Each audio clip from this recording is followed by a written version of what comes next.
Now, the latest from the manslaughter trial of Michael Jackson's doctor. On Wednesday, prosecutors played a disturbing recording of the singer speaking in a slow, slurred voice. Now, have you ever wondered what secrets lay behind the life of Michael Jackson, the king of pop? The headlines about his shocking return are just the tip of the iceberg. Let's take a deep dive into the life of Michael Jackson, uncovering the roots of his extraordinary yet turbulent journey. Michael Jackson grew up under the stern discipline of his father, Joe, who often used a belt to enforce rules. His mother, Catherine, provided a contrasting beacon of warmth, sacrificing her singing aspirations to support her family and faith. Life at home for Michael was a whirlwind of emotions, ranging from vibrant interactions with his siblings to the deep sadness of losing his infant brother, Brandon. Could the dark secrets of his past explain the shocking headline we've just seen? Let's explore the mystery of Michael Jackson's unbelievable return. Why would I want a white child to play me? I'm a black American. I'm proud to be a black American. I am proud of my race. I am proud of who I am. I have a lot of pride in who I am and dignity. Catherine Jackson was the nurturing force in the family. She played the clarinet and piano and once dreamed of being a country singer. However, she worked part-time at Sears to support her family while remaining devoted to her faith as a Jehovah's Witness. On the other hand, Joe Jackson was a strict man who worked as a crane operator and also played guitar in a local R&B band called the Falcons. This family dynamic would soon evolve into a deep tragedy in Michael's life, a story we will uncover later. Stay with us as we explore the darker chapters ahead. Living in the Jackson household meant more than just getting by. It meant having something worth fighting for. Michael grew up with 3 sisters, Rebbe, Latoya, and Janet, and 5 brothers, Jackie, Tito, Jermaine, Marlon, and Randy. Sadly, Marlon's twin brother Brandon died at birth, casting a shadow over the family's otherwise lively home. In 1964, young Michael and Marlon stepped into the music world by joining a band their father formed called the Jackson Brothers. Picture little Michael, just a child, playing the congas and tambourine. But at home, things weren't as joyful. Joe Jackson was known for his strict discipline. Imagine being a small child, facing your father with a belt in his hand, ready to punish you for any mistake. Michael endured both physical and emotional pain from this. Joe later admitted to using the belt regularly, a common practice at the time, though it left lasting scars on Michael. But then, something incredible happened in 1965. Michael moved from the background to the forefront, sharing lead vocals with his brother Jermaine. The group, now called the Jackson 5, began winning talent shows. Picture young Michael, just a boy, capturing hearts with his voice and dancing to songs like Barefootin' and My Girl. This was no longer just a hobby. It was the start of something much bigger. From 1966 to 1968, the Jackson 5 went on tour, performing in black clubs on what was known as the Chitlin Circuit, opening for stars like Sam and Dave and Gladys Knight.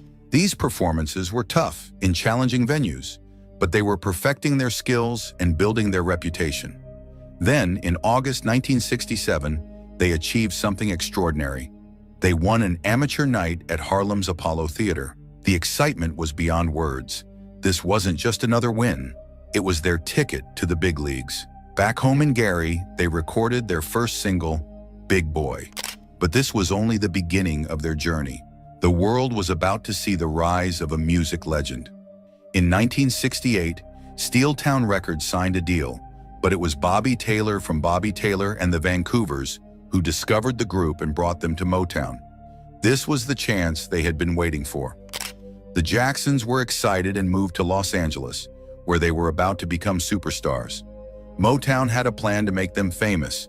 Diana Ross would introduce the Jackson 5 to the world.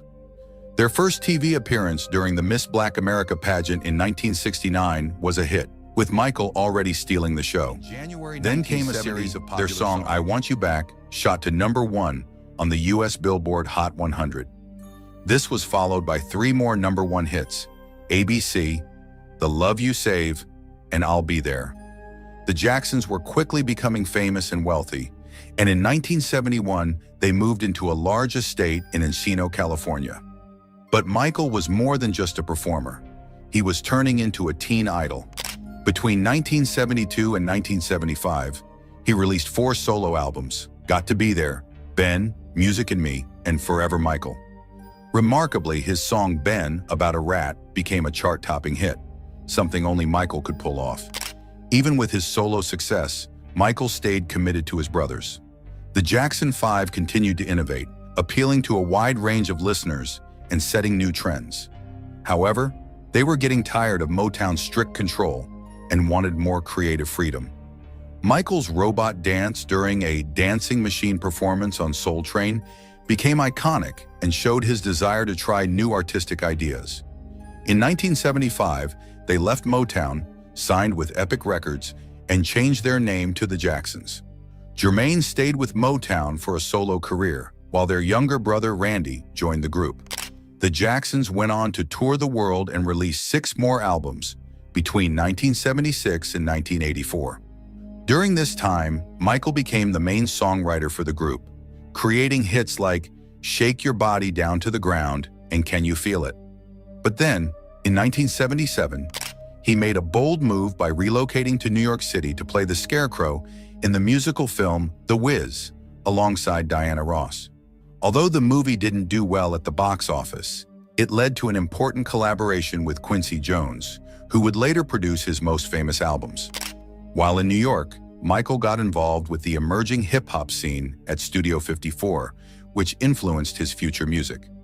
Around this time, always mindful of his appearance, he had his first nose surgery in 1978, marking the beginning of his journey with cosmetic surgery. The release of Off the Wall in 1979 marked a turning point, transforming him from a teen idol into a full-fledged solo superstar.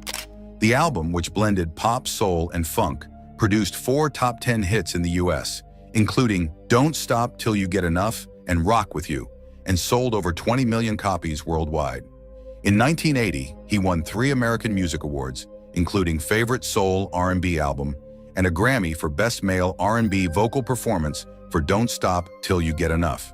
But Michael wasn't entirely satisfied. He believed Off the Wall could have been even bigger, so he was determined to do even better with his next project. By 1980, he had secured the highest royalty rate in the music industry, earning 37% of wholesale album profits. This wasn't just a financial win. It was proof of his lasting influence and his drive for perfection. And this was only the beginning of his incredible journey to take over the music world. In the 1980s, did you ever wonder what made Michael Jackson's Thriller more than just another album? Picture a sparkling jacket and a single white glove covered in glitter. This was his outfit during one of the most memorable performances in music history at the Motown 25 Yesterday, Today, Forever show. British Vogue didn't just praise him, they crowned him the King of Cool, saying he made the moonwalk look stylish with those glittering gloves. His 1987 album Bad marked another transformation. The Bad World Tour drew millions of fans and set new standards for live performances.